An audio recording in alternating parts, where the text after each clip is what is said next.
একুশ এলো আবার ফিরে বাংলা মায়ের কোলে, শহীদদের স্মৃতির শপথ হৃদয়ে জুড়ে দোলে। গোপালের খামার সৃজনশীল কোচিং সেন্টারে আজ 21শে ফেব্রুয়ারি মহান শহীদ দিবস ও আন্তর্জাতিক মাতৃভাষা দিবস উদযাপন করা হয়েছে যথাযোগ্য মর্যাদায়।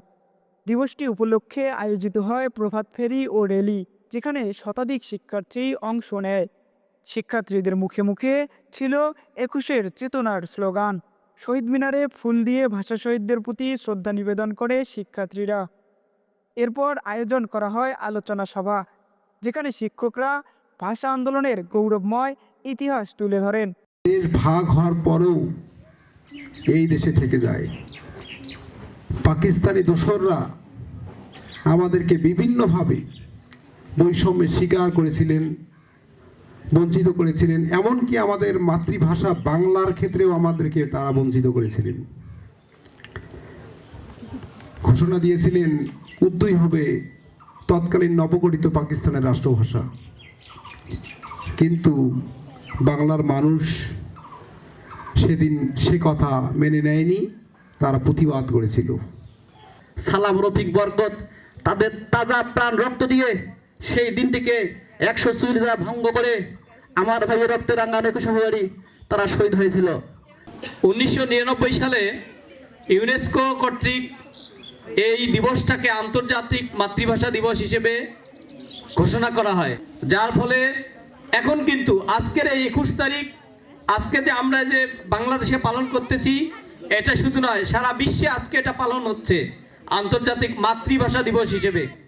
শিক্ষার্থীদের পরিবেশনায় ছিল তেলাওয়াত, আবৃত্তি, গান ও নাটিকা, যেখানে ফুটে ওঠে ভাষা আন্দোলনের চেতনা ও শহীদদের আত্মত্যাগ।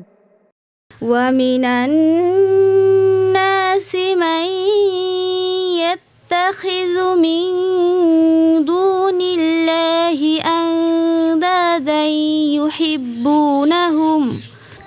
সাল তারিখের সীমানা পেরিয়ে 21 আজকে মাতৃভাষা, 21 আজকে শিশুর বুকে নতুন করে বাঁচার আশা। একটি বাংলাদেশ, তুমি জাগ্রত জনতা, সারা বিশ্বের বিস্ময়, তুমি আমার অহংকার। সালাম লিখেছে মা, রফিক লিখেছে মা, বরকত লিখেছে মা। আমরা পারিনি তাই তাদের ত্যাগের দান কখনো ভুলে যাব না। আসলে তুমি মরুভূমি করতে দিনের পূজা, বিজলির মতো আলো তুমি, ছড়ালে কিরণ তোমায়। 21-এর চেতনা হৃদয়ে ধারণ করাই হোক আমাদের শপথ।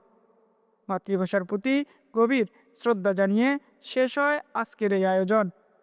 আব্দুল্লাহ আল আমিন, টেক্সট রিপোর্ট, তৃণমূল।